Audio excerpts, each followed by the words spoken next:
Alain Delon examiné par un médecin. En quoi consiste l'examen ordonné par la justice? Jeudi 11 janvier, le procureur de Montargis a annoncé qu'Alain Delon allait être examiné par un médecin mandaté par la justice en vue d'une éventuelle mise sous tutelle, comme demandé par ses fils Anthony et Alain Fabien. Mais en quoi consiste cet examen déterminant pour la suite de l'affaire? Ce n'est plus une fissure, c'est un véritable gouffre qui s'est soudainement ouvert au sein du clan Delon. En seulement quelques jours, les enfants et héritiers du légendaire acteur sont passés de l'entente cordiale, tout du moins en apparence, à une guerre fraternelle qui pourrait bien faire des dégâts irréparables. Tout a commencé avec une interview de l'aîné Anthony dans Paris Match, au cours de laquelle il accuse sa demi-sœur Anouchka de profiter de l'état de faiblesse de leur père pour le faire venir en Suisse et ainsi ne pas payer de taxes sur l'héritage, alors que leur père voudrait finir ses jours à Douchy selon lui. Rejoint par le plus jeune Alain Fabien, qui a dressé un portrait terrifiant de l'état de santé de l'acteur, il a décidé d'attaquer leur sœur en justice, avant que cette dernière ne réplique de la même manière. On recherche d'éventuels éléments délirants. Une première étape dans ce feuilleton judiciaire va bientôt être franchie.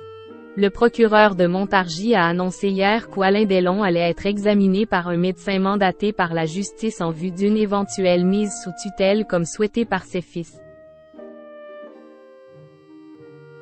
Je suis désolé de vous le dire, mon père est dans un état lamentable. Lamentable avait en effet révélé Alain Fabien. Mais en quoi consiste cet examen?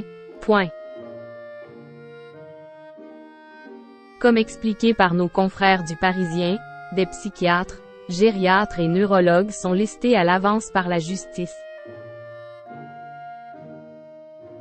L'examen commence habituellement par un échange général sur l'identité et l'état de santé global de la personne, avant une discussion plus profonde concernant sa biographie, ses difficultés éventuelles, ses capacités préservées, etc. Des tests viennent compléter l'évaluation, tels que le test de l'horloge explique me Valérie Montourcy, spécialisée en droit des majeurs vulnérables. On fait aussi une évaluation clinique. Est-ce qu'elle peut se déplacer? Est-ce qu'elle peut s'orienter?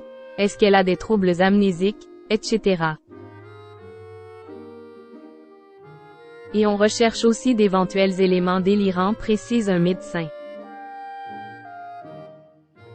Des experts qui devront donc juger du réel état physique et psychologique des Alain Delon avant d'accorder une éventuelle mise sous tutelle ou de juger qu'il dispose encore de ses facultés mentales et peut donc choisir lui-même de rejoindre sa fille en Suisse. Mais le juge pourrait également, au vu des circonstances, choisir de nommer une personne tierce pour être le tuteur de l'acteur et ainsi éviter de futurs affrontements entre ses enfants. Les prochains jours s'annoncent décisifs pour la suite de ce feuilleton à rebondissements.